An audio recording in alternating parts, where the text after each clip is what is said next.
Hello good morning बच्चों, welcome back in NMS classes. बेटा मैं आज आपको इस वीडियो में DV class 8 maths chapter number 6 compound interest इसका एनरिचमेंट क्वेश्चन कराने जा रही हूँ और this is the last question from this chapter. इसके बाद हमारा चैप्टर पूरा कंप्लीट है बेटा।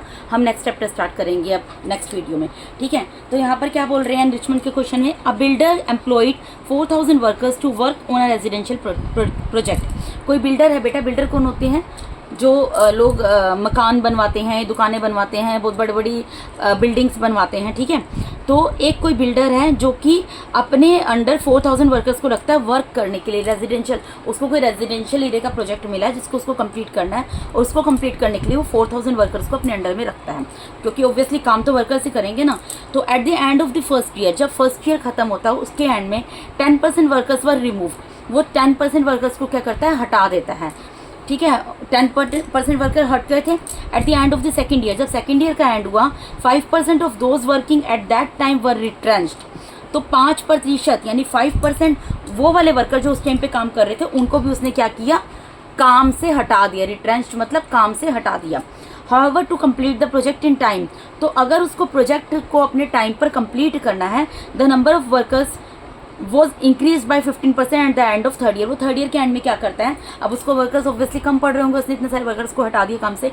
तो थर्ड ईयर के एंड में वो क्या करता है, 15% वर्कर्स को और क्या करता है, इंक्रीज करता है, बढ़ाता है। यानी 15% लोगों को एज अ वर्कर अपने यहाँ पर रखता है, ठीक है, काम करने के लिए। How many workers were working during the fourth year. तो फोर्थ ईयर में उसके यहाँ पर कितने वर्कर काम करे। देखो बेटा, फर्स्ट ईयर के एंड में हटाया, सेकंड ईयर के एंड में हटाया और थर्ड ईयर के एंड में रख लिया। तो जो थर्ड ईयर के एंड में थे, ठीक है, वर्क कर रहे थे, अब फोर्थ ईयर के स्टार्टिंग में बताना आपको कि कितने वर्कर्स वहाँ पर काम कर रहे थे, ठीक है। तो जो जो चीज़ें पता है पहले से हम वो लिखेंगे। वर्कर्स इन स्टार्टिंग, हमें स्टार्टिंग में कितने वर्कर्स पता है। वर्कर्स इन स्टार्टिंग, स्टार्टिंग में कितने वर्कर हैं बेटा, 4000 वर्कर्स। उसके अंडर 4000 वर्कर्स वर्क कर रहे थे ना, ठीक है। अब रेट ऑफ फर्स्ट ईयर क्या दिया हुआ है, इसको मैं क्या बोलूंगी, ये बोलूंगी रेट ऑफ फर्स्ट ईयर। यहां पे मैं पहले लिख देती हूँ rate of first year, rate of second year, rate of third year. मुझे 3 बार परसेंटेज दिया ना बेटा,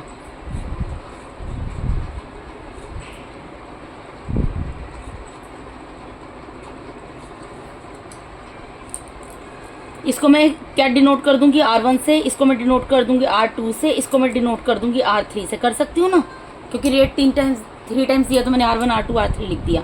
अब फर्स्ट ईयर का रेट कितना दिया है, फर्स्ट ईयर में उसने क्या किया, 10% वर्कर्स को क्या कर दिया, रिमूव्ड कर दिया, तो मैंने रिमूव्ड वर्ड लिख दिया।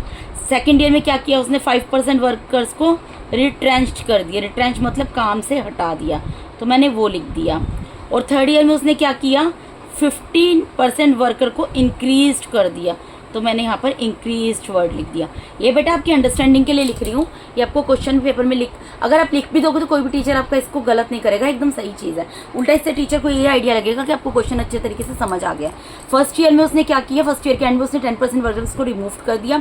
अब हमें देखो इन 4 लाइनों से हमें एकदम अंडरस्टूड हो रहा है ना क्वेश्चन। हमें इससे पता लग रहा है कि स्टार्टिंग में वर्कर 4000 थे, फर्स्ट ईयर में जो है 10% वर्कर्स को हटा दिया गया, सेकेंड ईयर के एंड में 5% वर्कर्स को हटा दिया गया और थर्ड ईयर के एंड में 15% वर्कर्स को बढ़ा लिया गया, ठीक है। अब हमें क्या बताना है, हमें बताना है how many workers were working during the fourth year, ठीक है। तो मैं यहाँ पर लिखूंगी देयरफॉर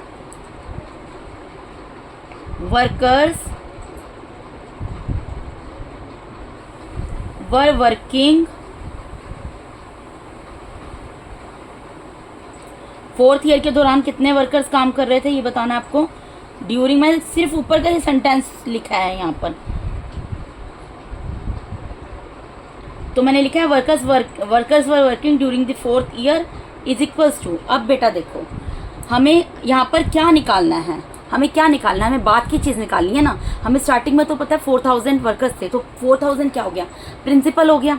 4000 के you can take it as principal ना। जो स्टार्टिंग में आपके पास सपोज करो 1000 रुपीज़ है, आप उसको जाके बैंक में जमा करते हो, तो 1000 क्या हुआ, आपका प्रिंसिपल हुआ। और बाद में कितना पैसा अगर आपने सपोज करो एक बार 200 रुपीज़ निकाल लिए, एक बार 300 निकाल लिए, लेकिन थर्ड टाइम आपने 2000 रुपीज़ जाके बैंक में जमा कर दिए, तो आपके पास लास्ट में 4th ईयर में कितने पैसे आपके अकाउंट में रह गए, कैसे पता लगाओगे?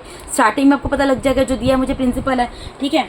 तो अब मैं यहाँ पर क्या करूँगी, ऑब्वियसली मुझे क्या निकालना, I need to find out the value of amount. बेटा मैं आपको बार बार बोल रही हूँ, मैं इसको प्रिंसिपल और अमाउंट से इसलिए रिलेट करती हूँ ताकि वो इजी टू अंडरस्टैंड हो, आपको इजीली उसको कंसेप्ट आपके दिमाग में बैठ जाए, समझ आ जाए, ठीक है। तो यानी कि मुझे यहाँ अमाउंट का फॉर्मूला लगाना पड़ेगा। तो फॉर्मूला क्या होता है, P R divided by 100 raise to the power n। इसको मैं देखो 3 टाइम्स लिख रही हूँ, यहाँ पर 3 टाइम्स क्यों लिख रही हूँ आपको अच्छे तरीके से पता होगा, क्योंकि मैंने R1 R2 R3 लिया है, ठीक है। तो मैं इसको R1 R2 R3 कर देती हूँ। पावर्स तो सॉरी आएगी नहीं यहाँ पर, ठीक है, पावर्स तो नहीं आएंगी ना। R1 R2 R3 कर दिया। अब एक चीज़ बताओ, पहली बार जब हमें लॉस होता है तो हम क्या करते हैं, माइनस करते हैं। तो जब 10% वर्कर्स निकल गए तो वो तो कम हो गए, तो उसको क्या करेंगे, सब्ट्रैक्ट। दूसरी बार भी रिट्रेंच्ड कर दिया, यानी कि काम से निकाल दिया 5% वर्कर को, तो R2 भी क्या होगा, सब्ट्रैक्ट होगा। लेकिन R3 क्या होगा, क्योंकि इंक्रीज हुआ, किसी चीज़ की वैल्यू बढ़ती है तो हमें प्रॉफिट होता है, ठीक है। तो कोई चीज़ आती है तो हम उसको, अगर आपके पास सपोज करो आपको पॉकेट मनी के लिए 500 रुपीज़ मिलते हैं, आप किसी मंथ आपको 700 मिल गए, तो आपके पास जो एक्स्ट्रा पैसे आए ना, तो आप उसको क्या करोगे, ऐड करोगे, सब्ट्रैक्ट करोगे। और एक मंथ में आपको 500 की जगह 300 मिल गए, तो आप उसको सब्ट्रैक्ट करोगे, ठीक है। इसको आप अपने रियल लाइफ से रिलेट करके देखो तो आपको ईजिली क्वेश्चन समझ आएंगे, ठीक है। अब हमें क्या करना है, I just need to put the values, ठीक है। तो यहाँ पर P की जगह प्रिंसिपल कितना आएगा, प्रिंसिपल में तो 4000 लिख देंगे बेटा हम यहाँ पर, ठीक है। 1 माइनस R1 की वैल्यू क्या है, 10 डिवाइडेड बाय 100, ठीक है जी। उसके बाद R2 की वैल्यू क्या है, 5 डिवाइडेड बाय 100 आएगा। उसके बाद R3 की वैल्यू क्या है, 15 डिवाइडेड बाय 100, ठीक है बेटा। अब इसको मैं नेक्स्ट शीट पर सोल्व करके आपको दिखाती हूँ। यहाँ पर जो कैंसिल हो रहा है कैंसिल कर दो, 0 से 0 कैंसिल हो गया, 5 1 5, 5 2 10 और 1 0, 5 3 15, 5 2 10 और 1 0, यानी क्या आ गया, देखो मैं आपको यहाँ पर लिख कर दिखाती हूँ। यानी मेरा यहाँ पर क्या आ रहा है, यहाँ पर आ रहा है 4000, 1 माइनस 1/10,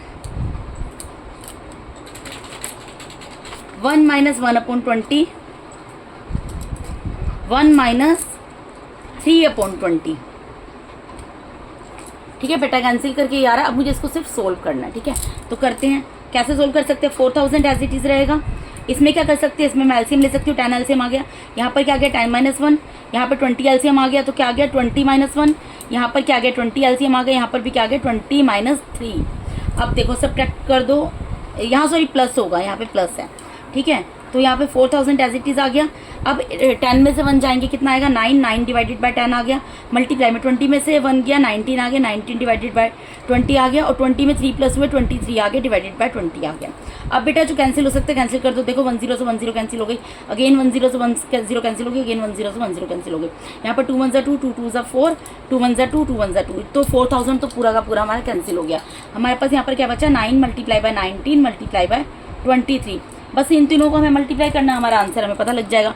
तो मैं यहाँ पर करके दिखा देती हूँ, 23 को 19 से पहले मल्टीप्लाई कर देती हूँ।